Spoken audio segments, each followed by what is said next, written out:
Olá, estou hoje em mais um episódio de Vozes e Negócios e hoje eu estou aqui com o grande empresário Douglas Lopes. Douglas, muito obrigada por ter nos recebido. Nos conte um pouco da sua trajetória. Quem é o Douglas? Olá, Stephanie. Obrigado mais uma vez. É um prazer falar sempre da minha trajetória, é um prazer falar também ou contribuir com os nossos conhecimentos. Bom, vou fazer 47 anos esse mês. Sou de 27 de abril de 78. Sou casado, tenho três filhas, uma de 16 e gêmeas de 13. Vamos fazer 14 também no meio do ano.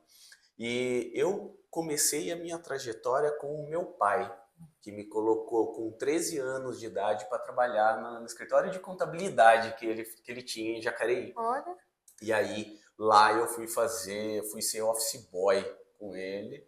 E aí eu comecei a minha jornada meio assim. Ele me colocou para ver se eu era bom para o trabalho. Então, naquela ânsia de mostrar que eu era verdadeiramente bom naquilo que ele queria que eu fosse, eu me empenhei muito. Então, desde os 13 anos, eu acho que tem esse gatilho de fazer a entrega muito boa daquilo que a gente faz. E aí a minha jornada foi, depois com 19 para 20 anos, eu descobri que eu queria trabalhar na contabilidade dentro de grandes empresas. Me formei em ciências contábeis em 2021 e fui para grandes empresas trabalhar. Passei por 4 multinacionais, onde eu consegui trabalhar como controller financeiro em grandes dela. Na última, que é uma multinacional aqui em Jacareí, no ramo de papéis, fabricante de papéis, celulose. Eu fiquei lá por um tempo, mas eu já tinha o meu desejo de empreender, então eu fiquei meus acho que 4 anos, quase 5 anos nessa empresa até eu fazer a virada de chave para o meu empreendimento, que é o coworking hoje. nossa, que interessante, Douglas. Douglas, você tem uma trajetória muito impressionante, né? E passando pelo teatro, pelo mundo corporativo, pelo empreendedorismo. Como você descreveria a sua essência em uma frase? Uau! Stephanie, eu sempre trabalhei muito com o social. Gostei muito sempre de ajudar pessoas. Ao longo da minha jornada de treinamentos, eu aprendi também, até com uma frase do Paulo Vieira, de crescer e contribuir. Então, eu tenho sempre isso muito ligado comigo, que é a questão de solidariedade e humildade, de verdade, porque eu sempre falo que ninguém é igual a ninguém. O líder nível 5 do Jim Collins, ele fala muito sobre isso, independente da tua capacidade técnica, da sua capacidade individual, da sua capacidade coletiva, da sua capacidade administrativa. O líder nível 5, se ele não tiver humildade e ambição, é difícil ele fazer uma conexão de liderança. Então, sem antes saber disso, eu sempre tive muito na minha essência a humildade, empatia com as pessoas, ou trabalhar o social. E a busca por conhecimento. Eu sempre fui um cara curioso, querendo buscar mais conhecimentos. Então, acho que isso resume um pouco da minha essência. Douglas, obrigada. Douglas, você trabalhou por 15 anos, né, durante uma multinacional? E o que Isso. fez você entrar para o ramo do coworking? Na verdade, quando eu comecei a pensar em empreender, foi porque dentro das multinacionais que eu passava, eu tinha um desejo de criar ou de trabalhar a cultura organizacional ou ajudar nas práticas que modelam uma cultura de uma empresa. E, e obviamente, com grandes empresas, acaba tendo um pouco mais de dificuldade para você avançar com isso. E então, inicialmente, eu queria ter a minha empresa, que ainda não estava definido qual era o ramo, mas eu queria ter a minha empresa para trabalhar pessoas, para trabalhar uma cultura organizacional aonde tivesse um foco para em tudo que eu sempre gosto e acredito, que é inovação, um olhar da solidariedade no olhar das pessoas, empatia, humildade, trazer tudo isso como uma cultura. Aí Lá para meados de 2007, eu trabalhei numa multinacional fica ali no Chácaras Reunidas, e eu fui convidado por uma associação que existia no bairro para ser conselheiro dessa associação. Na época era uma portinha, hoje essa associação é grande. E os grandes empresários, os empresários que tinham ao redor ali no Chácaras Reunidas, eles tinham galpões, torno, fresa, industriais. E eles pediam para a associação, para que a associação criasse salas de reuniões mais adequadas para que eles recebessem os clientes, ou um auditório para fazer eventos. E não foi um, não foram dois, foram vários empresários que vinham até a associação pedir isso. E aí eu falei, olha, eu acho que isso pode ser um negócio. E aí eu fui pesquisar sobre isso, achando que eu tinha tido a ideia mais inovadora do mundo. E aí, quando eu fui pesquisar, tinha em São Paulo já diversos coworkings, e eu nem sabia que existia coworking. E aí, foi então que eu comecei a pesquisar mais, comecei a utilizar coworking em São Paulo para fazer um benchmark, né, adotar essa referência, ou buscar referências nesse segmento, sem nenhum problema em falar. Eu usei muito a Regus, que foi a minha referência para a montagem de tudo que a gente tem hoje. E ao longo da minha jornada nas empresas que eu fui trabalhando, nas multinacionais, eu fazia meio questão de aonde, nas cidades que eu ia visitar os clientes, eu queria usar a Rebus para experimentar esse ambiente de coworking. E aí, de lá para cá, eu fui modelando esse negócio. Só que nem sempre foi flores, porque quando eu montei todo esse negócio, falei para minha esposa, mostrei o plano de negócio, mostrei toda a minha pesquisa, ela chegou e falou, isso eu acho que nunca vai dar certo. Sério? As pessoas vão precisar de sala de reunião, as pessoas têm isso nas suas empresas. As pessoas vão precisar de secretária, as pessoas contratam. Como que as pessoas vão precisar? Por que que as pessoas vão precisar de um endereço?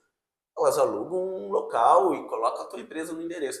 Então, assim, houve essa primeira resistência dentro de casa. E aí eu tive um longo trabalho de convencimento, mostrando para ela o que eu queria, a visão que eu tinha. Até, Stephanie, que teve um dia que ela era despachante aduaneira e ela trabalhava dentro de uma empresa de Taubaté.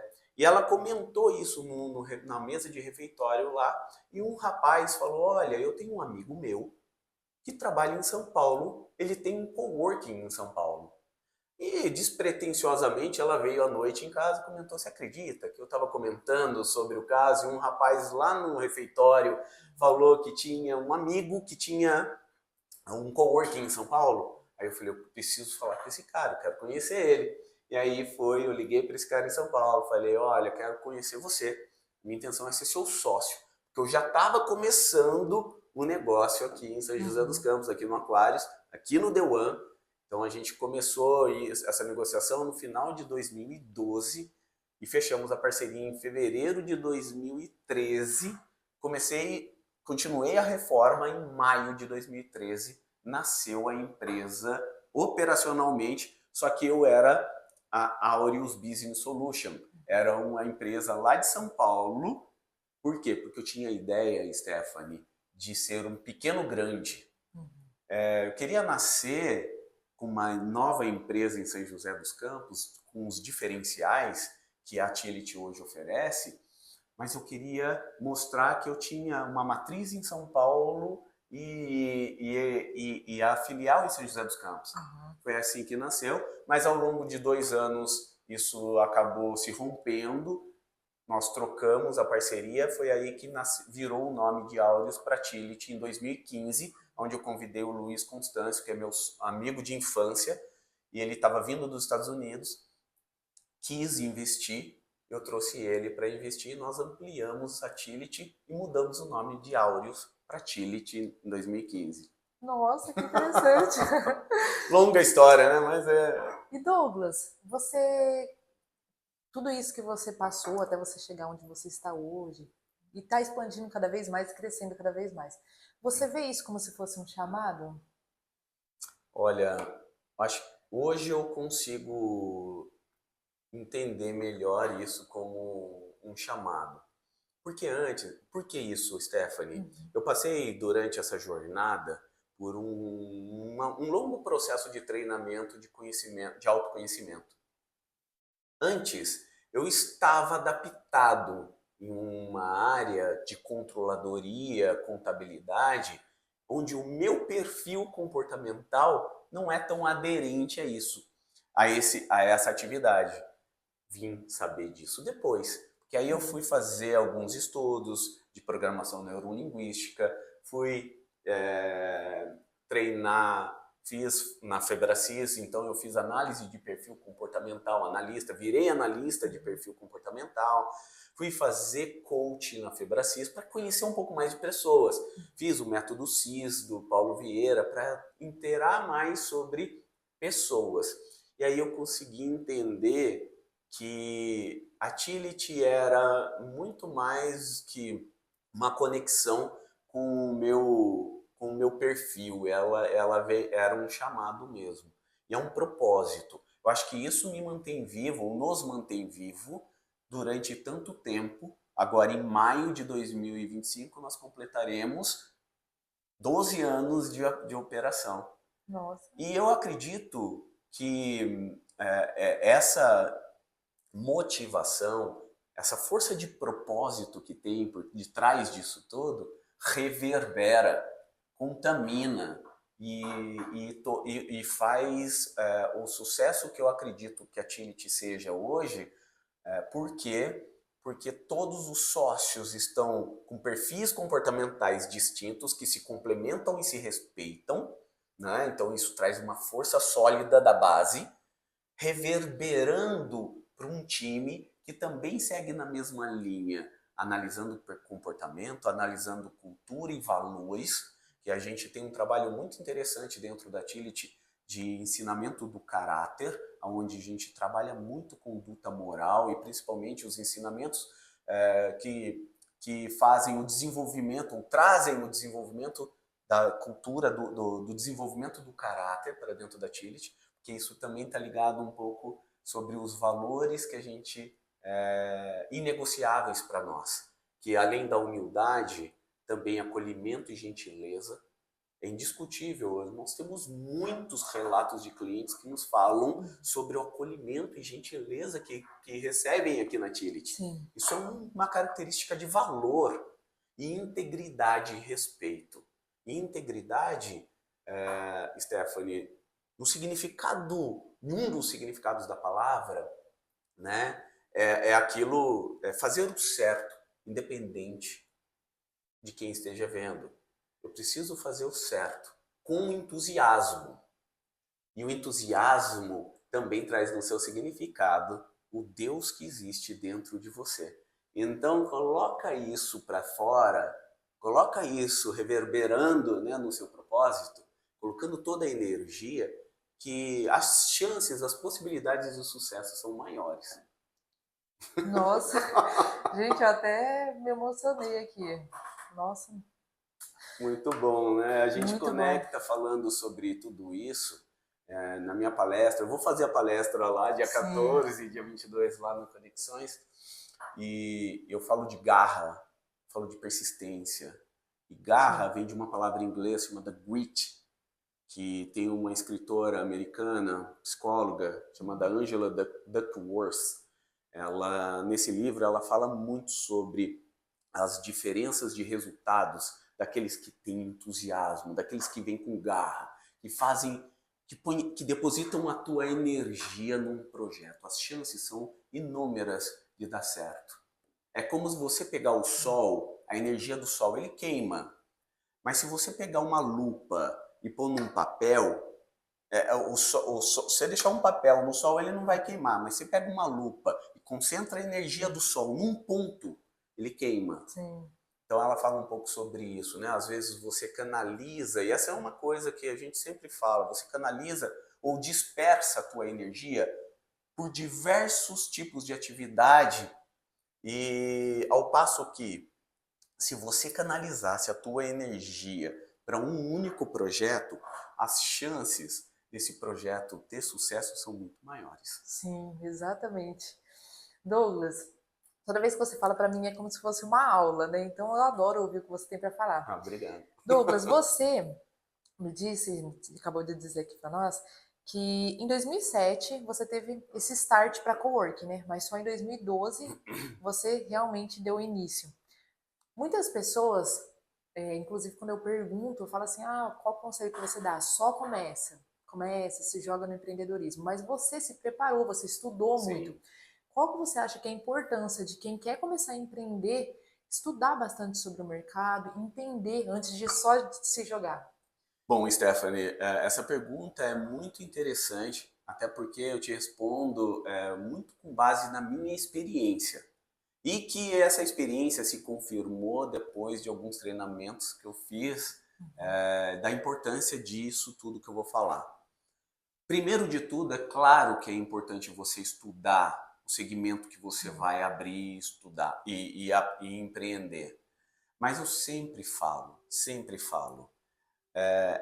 se conecte com uma pessoa ou com várias pessoas que dominam já o segmento que você vai atuar ou quer atuar. Eu, no meu caso, eu contei aqui que eu fui buscar São Paulo, Uhum. alguém que já tinha know-how do segmento. Por que isso? E isso não foi estrategicamente. Eu fiz isso intuitivamente. Uhum. Depois eu fui perceber que isso é um roteiro de verdade estratégico que deve ser seguido. Mas o quanto isso foi importante. Você procurar pessoas, referências na área que você quer atuar, pessoas que já estão tendo resultados. Tenta entender um pouco sobre eles, tenta conhecer um pouco sobre as atividades dele. Segundo, se associe com alguém que tenha um know-how, conhecimento do segmento que você quer atuar. Porque as chances de você tropeçar são grandes, mas do lado de alguém que tem know-how nesse segmento, é a possibilidade de te colocar de volta nos trilhos para que você levante e consiga seguir o teu rumo, o teu propósito, o foco no propósito, são muito maiores, né? E as chances são melhores de sucesso. E terceiro, validação. Valida. E o que é validação? Validação é você fazer pesquisas com o teu público-alvo, que você já começou a definir quem será o teu público-alvo. Então pesquisa, é perguntar. Olha, se tivesse um negócio desse na cidade, ali no Aquários, quais seriam as chances de você utilizar? Faz sentido para você ou não faz sentido para você? E começa a entender as necessidades do público-alvo que você pretende atuar. E essa pesquisa, Stephanie, ela precisa ser muito presencial e muitas vezes num grupo. Um exemplo, eu tenho um público muito focado em advogados. O meu público de advogados são enormes. Então eu precisei ir até, por exemplo, alguns eventos da OAB para entender, para pegar esse núcleo de advogados, para entender um pouco mais sobre o negócio nesse meio, se tinha aderência para eles, se fazia sentido para eles isso. Então, pesquisar, obviamente, montar o plano de negócio, buscar pessoas, referências para te ajudar e fazer a validação é fundamental para qualquer empreendedor que deseja ter sucesso no negócio. Sim, você falou tudo, porque eu sempre pergunto isso para os empresários, né? E a maioria deles fala só se joga, só começa. E hoje bom, não tenho tanta experiência assim no empreendedorismo, mas já tenho uma noção. E eu sempre penso, nossa, mas se a pessoa estudar ali, se aprofundar um pouco no assunto, se aliar, se juntar a pessoas que já estão em níveis mais elevados, faz muita diferença. Eu digo porque eu mesmo dei muita cabeçada. Eu só entrei no empreendedorismo, eu tive um mentor, não participava de grupo de networking. Então, eu gostei muito dessa sua Abordagem. abordagem. É claro que existe inúmeros cases de sucesso. Uhum. e essa fala simplesmente vai e faz, dá muito Sim. certo. Porque pode dar muito certo. O que eu estou dizendo Uhum. são aspectos ou características que sobre as experiências que eu tive, Sim. vale a pena cuidar para não tropeçar tanto, ou quando tropeçar, ter mais força Sim. para seguir. E um ponto que hoje, com conhecimento, né, de inteligência emocional, depois de trabalhar tudo isso que eu trabalhei, é fundamental que todos os empreendedores e empresários busquem um autoconhecimento, o entendimento do reforço da sua inteligência emocional, conhecer mais sobre perfil comportamental, entender sobre pessoas, porque como Simon Sinek sempre falou, né? Quem não entende de pessoas não entende de negócios. É uma frase dele. Sim. Então acho que tem tudo a ver, porque empresa é um organismo vivo. A Tility, ela nasceu de um jeito, hoje a Tility é outra. Graças a quem? Graças às pessoas que passaram por Sim. aqui. Então são os meus sócios que nessa união complementar tornam uma base sólida, uma mentalidade de uma liderança aberta para a inovação e a escuta ativa, e trabalhar pessoas certas nos lugares certos. Isso permite que as pessoas queiram intrinsecamente contribuir, né, que vem de dentro para fora, contribuir com uma melhoria. Sim. E também está na cabeça do líder essa abertura, porque, por exemplo, aqui são vários detalhes. O cheiro da Tility tem um porquê. A palheta do café que vai na orelhinha das xícaras tem um detalhe, tem um porquê. E tudo que trouxe foram as próprias pessoas que trabalham aqui.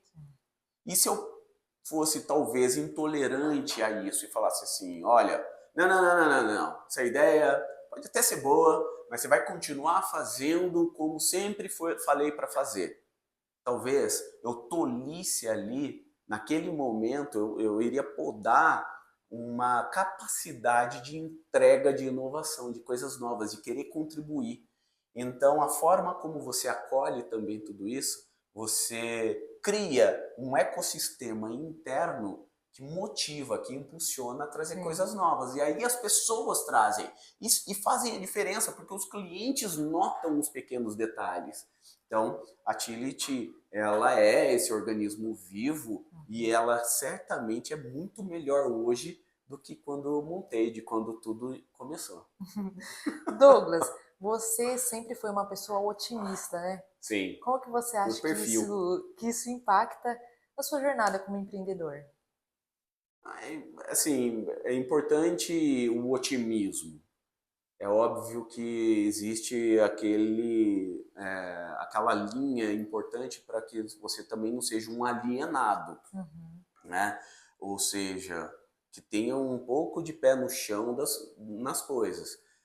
Mas o otimismo vem muito dessas características, eu acho que de traço comportamental que eu tenho, de muita persistência, de foco em fazer aquilo acontecer e trazer um entusiasmo para entregar essa energia no projeto, para fazer acontecer.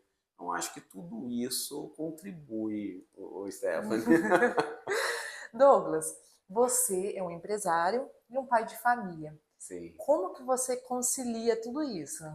É um grande desafio, porque eu sempre fui um workaholic. Uhum. E eu tenho como minha sócia a minha esposa. Nós temos 3 filhas. É claro que eu acabo abusando um pouco mais dela, porque ela acaba tendo muito mais atividades dentro de casa, né, das atividades com as filhas. Sim. Mas um dos motivos também de ter o próprio negócio, Stephanie, é que eu também queria ter mais tempo com as minhas filhas. Eu também queria ter um tempo de qualidade com elas. Então, eu muitas vezes eu me peguei trabalhando até altas horas, repetindo o mesmo comportamento de que eu tinha nas multinacionais, mesmo tendo o meu negócio.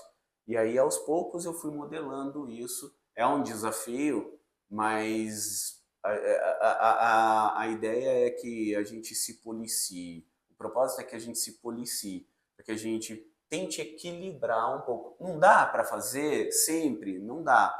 Mas no outro momento que você tiver com eles, esteja de verdade. Por exemplo, eu estou fazendo um curso todas as quartas-feiras à noite. E eu não posso ter falta lá. São duas faltas que podem ter nesse curso, no máximo. E ontem, as minhas três filhas são bailarinas e elas iam fazer uma apresentação de gala, porque elas estão fazendo uma apresentação para uma arrecadação, para uma viagem que eles vão fazer em Florianópolis, que eles passaram com a coreografia delas. Eu não queria perder esse momento, estar lá, me emocionar, viver aquilo com elas. Então eu abdiquei do curso de ontem, de quarta-feira à noite, para estar lá com elas, vivendo essa emoção com elas. Então são escolhas. Alguns momentos eu vou conseguir, outros momentos não. Mas no momento que a gente tá, a gente tem que estar junto, de verdade, estar presente. Ser um presente e estar presente com elas. Com certeza, com certeza. Douglas, o que que você diria de conselho para alguém que quer começar a empreender? Bom, acho que um pouco de tudo isso que a gente falou, né? O conselho é estudar bem o mercado, se aliar a pessoas fortes que são referências no segmento que você quer atuar. Busca algum mentor que te inspira. Eu sempre falo, né, da importância de ter algum consultor ou algum mentor do teu lado para ajudar você na jornada, para continuar na persistência, para continuar, para que você não desista. Então, um mentor que te impulsione, fazer a validação, fazer um bom plano e ser fiel ao plano, coisa que eu não fui na Tillit quando eu montei. Eu montei um planejamento, eu não falei, mas eu montei um planejamento no começo e eu rompi com o meu planejamento, porque eu tinha feito uma reserva, por exemplo, para começar, para ficar 6 meses sem clientes. Só que na reforma que eu estava fazendo aqui na Tillit, eu queria fazer um negócio tão espetacular que acabei gastando a reserva dos 6 meses. Foi Papai do Céu. Papai do Céu não tem outra explicação. Colocou assim a mão dele, viu o esforço que a gente estava fazendo e colocou um baita de um cliente que começou com a gente quando a gente abriu, dia 2 de maio de 2013,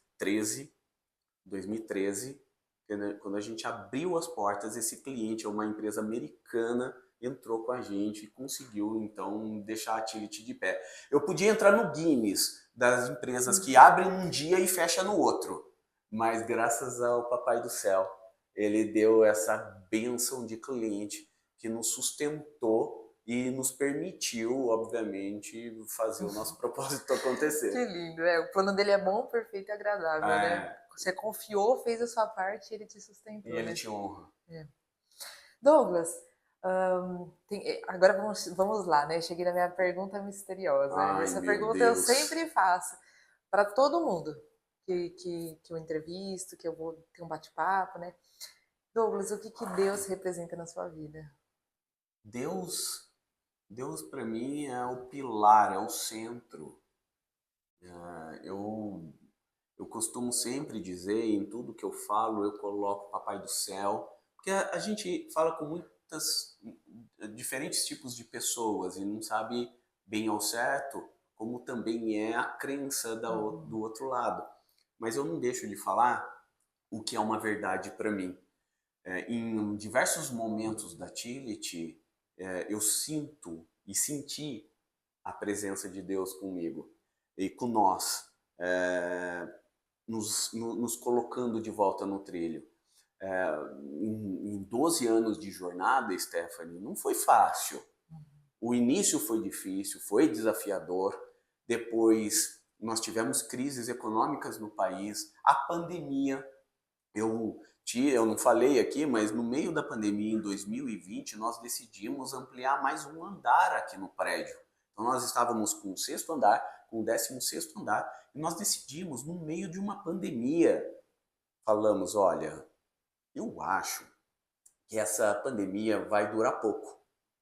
E se a gente tiver um novo andar, fatalmente as pessoas vão voltar para os escritórios afoitas por um escritório e nós sairemos na frente com um andar novo. Só que, infelizmente, não foi isso que aconteceu. E 2020, final de 2020, nós concluímos o andar. 2021, nós iniciamos o novo andar. Em março, teve uma nova onda de bloqueio de escritórios. Nós perdemos muito clientes que saíram, que não vinham para o escritório. E nós passamos 2021 num grande desafio. Nós não demitimos ninguém, nenhum funcionário. Nós decidimos sustentar isso até o final do ano.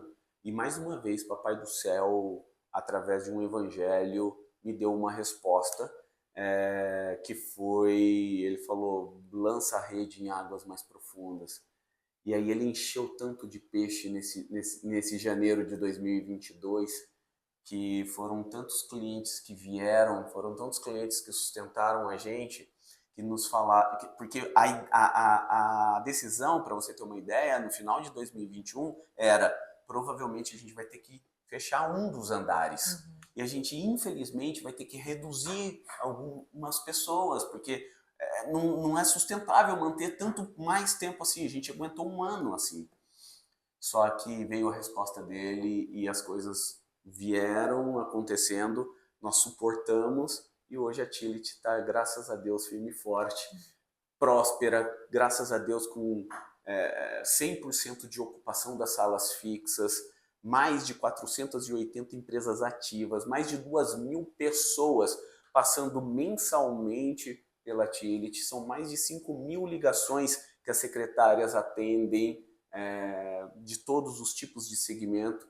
Então eu considero um grande sucesso hoje, mas a perseverança, um foco em que isso ia dar certo e a confiança em Deus, que é o nosso centro, fez a gente manter e ser o sucesso que a gente é hoje. Nossa, fiquei emocionada aqui de novo. Bom, Douglas, muito obrigada. A gente já vai encerrando aqui. Douglas, você tem alguma consideração final que você gostaria de fazer, de falar?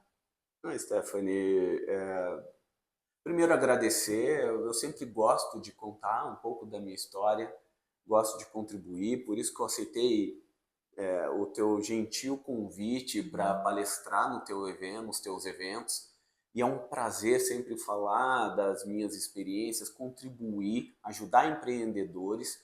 Hoje eu também atuo como consultor, tenho uma outra empresa que eu faço uma consultoria de gestão empresarial, porque eu trago muito dessa minha bagagem de multinacionais e também a minha experiência de liderança para ajudar empresários também a fortalecer a cultura organizacional do seu time, que eu falo, inclusive para um dos clientes que eu estou para começar uma jornada nova, eu falo uma frase de Peter Drucker. Ele falava assim: a cultura engole a estratégia no café da manhã. Então não adianta nada você pensar tanto em estratégia, tantas coisas, se a cultura organizacional da tua empresa está disfuncional. Então cuida da cultura, cuida do trabalho disso. Então trabalhar nisso hoje é um grande motivacional para mim, contribuir com palestras, contribuir em podcasts, contribuir nas minhas consultorias, e aqui dentro da Tillit é o que me move. Bom, muito obrigada, Douglas, por ter nos recebido. Obrigada por ter compartilhado essa história. Que a sua história possa chegar a muitas pessoas e possa impactar e transformar a vida das pessoas mais além do que já está acontecendo, né? Amém. Obrigada e até a próxima, gente. Até a próxima.